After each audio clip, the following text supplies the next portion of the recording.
The desert stretched silent beneath a burning sky. Heat shimmered off the sand, and the wind whispered low across the barren plain. It was a kind of afternoon when even the buzzards circled slow, waiting for the day to die. Eli Turner rode alone, a man with no home and too many ghosts behind him. His horse's hooves kicked up dust that hung in the air like smoke. He wasn't riding anywhere special, just away from everything he couldn't forget. But fate, out here, doesn't ask where a man's headed. It simply puts what it wants in his path. Up ahead, half hidden behind a cluster of sagebrush, he saw something that made his heart tighten. A splash of red against the pale sand. At first, he thought it was a trick of the light, until he saw the hand. A woman lay sprawled in the dust, her dress torn, blood dark on her shoulder. A revolver rested near her limp fingers, the metal glinting in the sun. Eli was off his horse before he even thought about it. "Ma'am," he said, his voice low but firm. "You still with me?" Her eyelids fluttered. She tried to lift the gun, weak as a whisper. Don't come closer." He froze where he stood. "Easy now. You're hurt. I ain't here to harm you." Her hand trembled. Then the gun slipped from her grasp and fell into sand. She let out a sharp breath, more pain than fear. Eli knelt beside her, tearing a strip from his saddle blanket. "You've lost blood," he muttered. "Gotta stop it before you fade." She winced as he pressed a cloth to her wound. The sun beat down hard, and the world swam in gold and red. When she finally found her voice, it came soft and cracked. "Who are you?" "Just a drifter," he said. "Name's Eli Turner." "And you?" She hesitated, eyes darting toward the horizon. "Clara," she said. "Clara Finch." The name hit him like a spark. Finch. He'd heard it before, years back, in saloons and wanted posters. "You got kin who rode under the name Wyatt Finch?" he asked carefully. Her breath caught. "He was my father." Eli's jaw tightened. Wyatt Finch, an outlaw who'd burned through half the territory with his gang, before vanishing in a blaze of gunfire. Men still cursed his name in mining towns and ranch saloons alike. "You're the outlaw's daughter," Eli said quietly. She nodded, tears mixing with dust. "I didn't choose his life, but they don't care. They think his blood runs in me too." Eli wrapped her shoulder tighter. "Who's after you?" "Bounty men," she whispered. "They don't care that he's dead. They just want what he left behind." Eli frowned. "And what's that?" Clara's lips trembled. "A map to where he hid his last take. They think I've got it." Eli looked at her.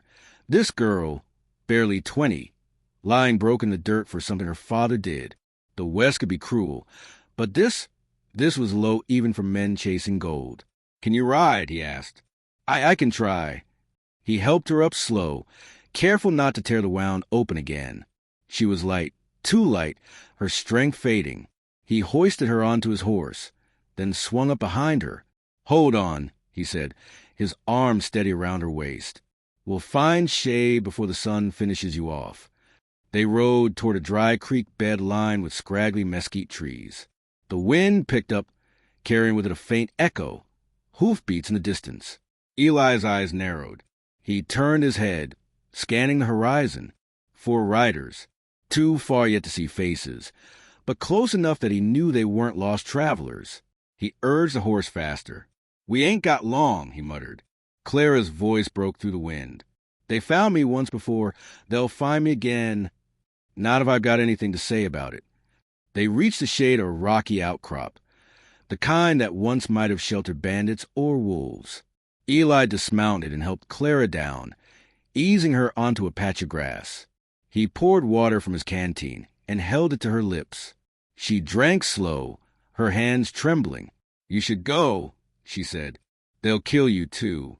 Eli shook his head. "Not my style to leave a wounded woman to die. You don't even know me." He looked out the horizon, the sun dipping lower, blood red against the sky. "I don't need to." He checked his revolver. 6 bullets. It would have to do. Clara watched him reload, her eyes heavy with both fear and something else, something like guilt. "My father wasn't always bad," she said. "He used to bring me flowers from town. Told me one day we'd leave it all behind. But the West doesn't let go of men like him. Eli gave a small nod. West don't let go of any man. It just waits till he stops running. He turned to her. Rest now. You'll need your strength. When they get here, we'll be ready. She met his gaze, eyes wide and uncertain. You'd fight for me? A stranger? Eli's voice was low, steady. Every man's got to decide who he is, sooner or later. Maybe this is mine. The sound of hoofbeats grew louder now, rolling like thunder across the plain. Clara tensed. Eli stepped forward, squinting into the fading light, dust clouds rising in the distance. For riders, closing in fast. He tightened his grip on the revolver. Looks like we're out of time. The wind shifted, carrying the scent of gunpowder and fear. Clara clutched the edge of his coat, her whisper barely a breath. Please don't let them take me. Eli's jaw set hard. They won't. The first shot rang out, sharp, echoing across the rocks. Eli ducked low, the bullet sparking off stone. He pulled Clara back behind the ridge, his pulse hammering in his ears. The fight was coming, and the West, as always, would decide who lived to see another dawn. The night crept in slow, wrapping the desert in darkness. The wind carried a chill now, whispering through the rocks where Eli and Clara hid. The glow of the dying sun faded behind the ridges, leaving only the cold silver of the moon. Eli crouched low, revolver ready, eyes fixed on the ridge beyond the creek. The riders were closing in. He could hear their laughter, cruel and careless, the kind of sound that told you they'd done this before. Clara pressed herself against the rock, clutching her shoulder. They won't stop, she whispered. Not till I'm dead, or till they've got that map. Eli's voice came calm, steady. You got the map? She hesitated, eyes darting away. Not anymore. He frowned. What do you mean, not anymore? I burned it, she said, before they found me. If I couldn't have peace, neither would they. A faint smile tugged at Eli's mouth, half admiration, half disbelief.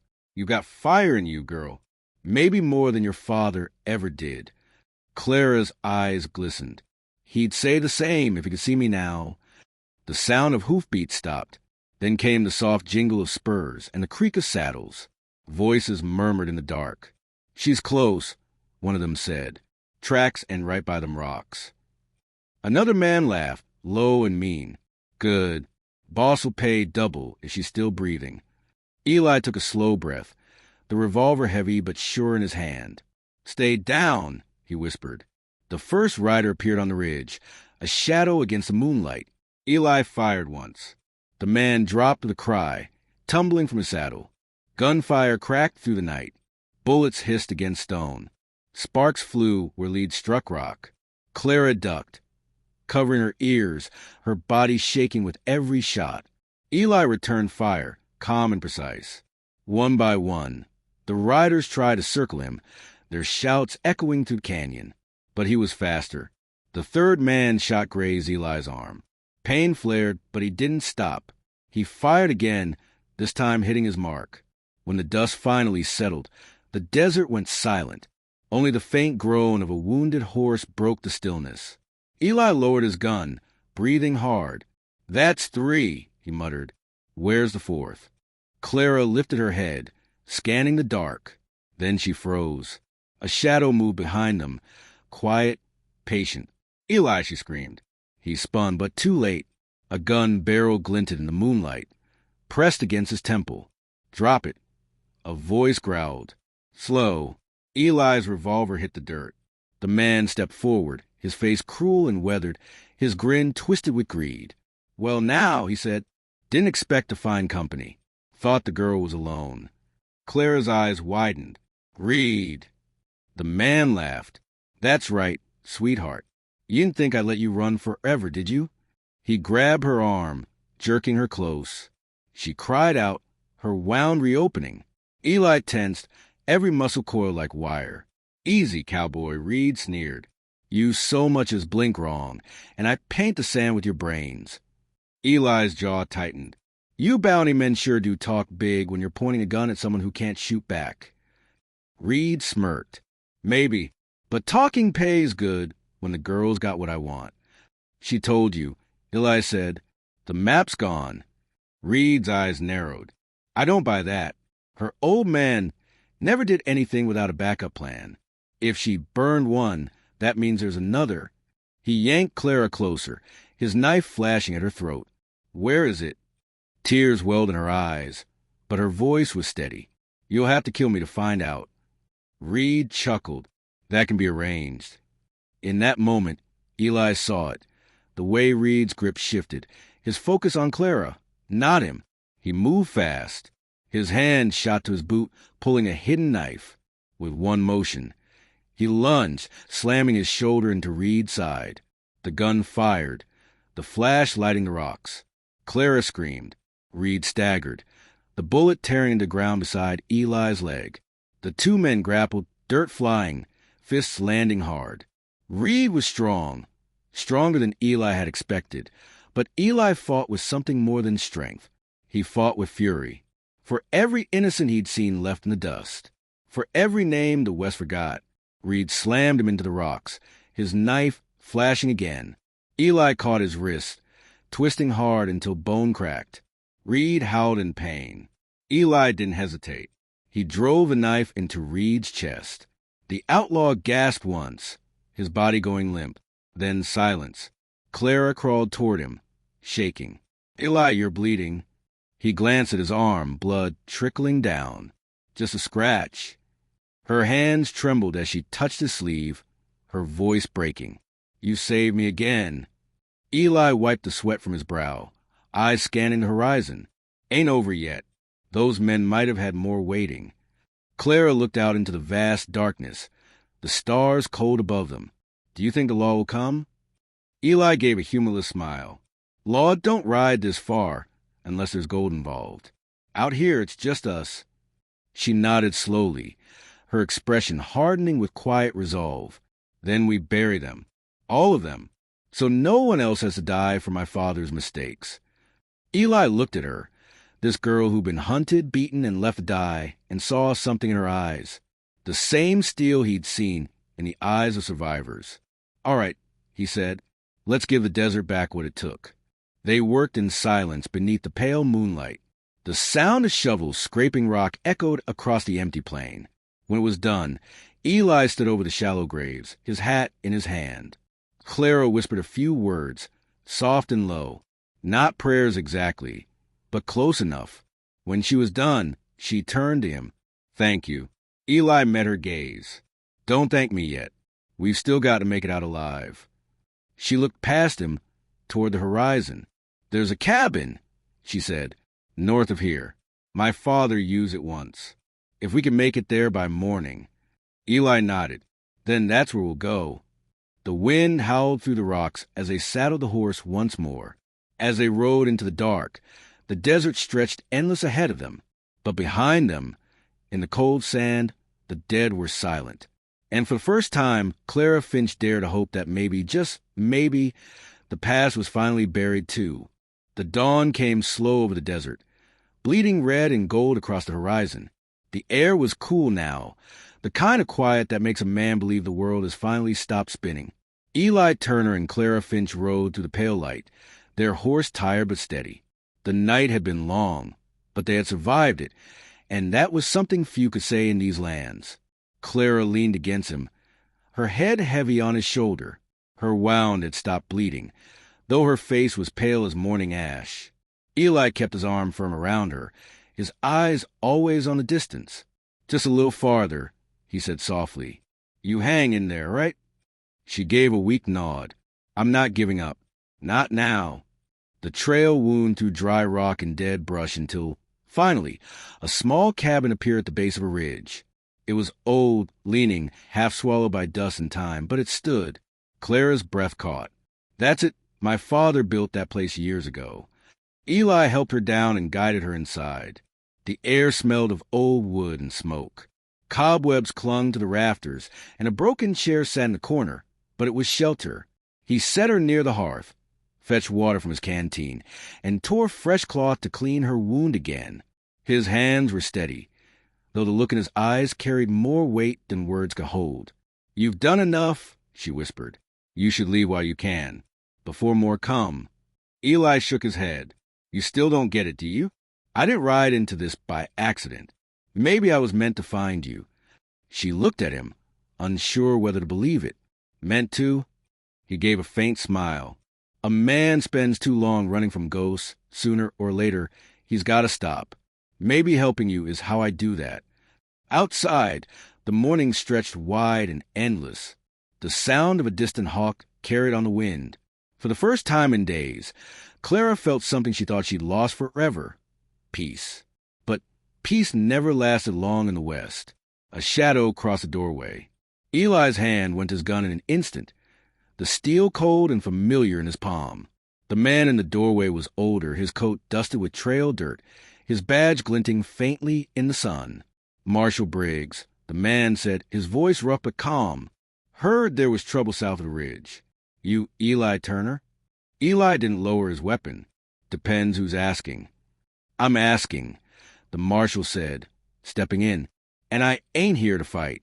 I'm here for the girl. Clara stiffened. You can't take me, she said, her voice trembling. I've done nothing wrong. The marshal sighed. You haven't, but there's a bounty out with your name on it. Miss, same men who came after you last night, sent word through half the county. Folks think you got the Finch gold. Eli stepped between them. You see her condition? She's no outlaw. She's been hunted, beaten, nearly killed.